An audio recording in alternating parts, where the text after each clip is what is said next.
असं म्हटलं जाते नेहमी की जे इतिहास विसरतात ते इतिहास घडवू शकत नाही. पण जर इतिहास चुकीचा असेल तर, किंवा इतिहास दिशाभूल करणारा असेल तर, किंवा इतिहास एखाद्या धर्माला अनुसरून किंवा अनुकूल लिहिला गेला असेल तर, हे सर्व महत्त्वाचे प्रश्न आहेत. आपली संस्कृती ही बघा आपल्या इतिहासाचा अविभाज्य भाग आहे. आणि दरवेळी तुम्ही निवडणुकीच्या वेळी जर बघितलं तर संस्कृती व धर्म हा शब्द आवर्जून काढला जातो व या बदल्यात आपली मते मागितली जातात.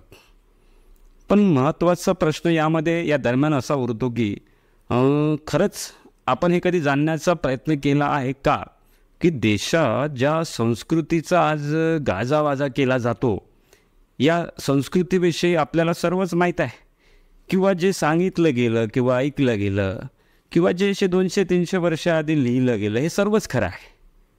म्हणजे आपण संस्कृती शिकलो, शैक्षणिक अभ्यासामध्ये मेसोपोटेमियम संस्कृतीविषयी, इंडस व्हॅली संस्कृतीविषयी, तसेच चीनी संस्कृती, तसेच रोम संस्कृतीविषयी कमी जास्त प्रमाणात आपल्याला शिकायला मिळालं.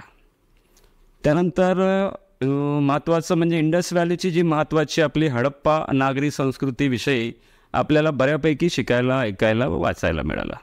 याचे काही स्थळसुद्धा आपल्या ढोलेबिरासारखा स्थळसुद्धा आपल्याला बघायला मिळते भारतामध्ये.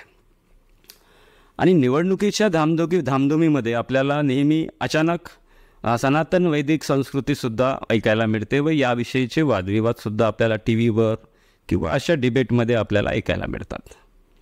पण कधी राजकारण्यांकडून किंवा धर्मगुरूंकडून आपल्याला अगदी आपल्या संस्कृतीशी संबंधित म्हणजे कार्डेड वेअर, ऑफेन्सिओ, सिंताशा, स्त्रुब्रया, एंड्रोनोवो, त्यानंतर बेल बेकर, यामनाया, मायकॉप, आर्कईन, त्यानंतर बायट्रिया मार्जिनिया या सर्व संस्कृतीबाबत एखाद्या राजकारण्याला किंवा धर्मगुरूंना सांगताना किंवा बोलताना आपण ऐकलं आहे का?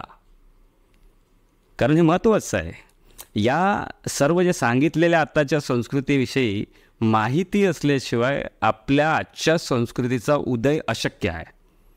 तसेच या संस्कृतींची माहिती असल्याशिवाय आपल्या संस्कृतीत धर्म व देवाची पूजा या संकल्पनेचा उदय कसा झाला याचे उत्तर तुम्हाला विद्यार्थ्यांना कधीही देता येणार नाही आणि नागरिकांनासुद्धा याचं उत्तर कधीच मिळणार नाही.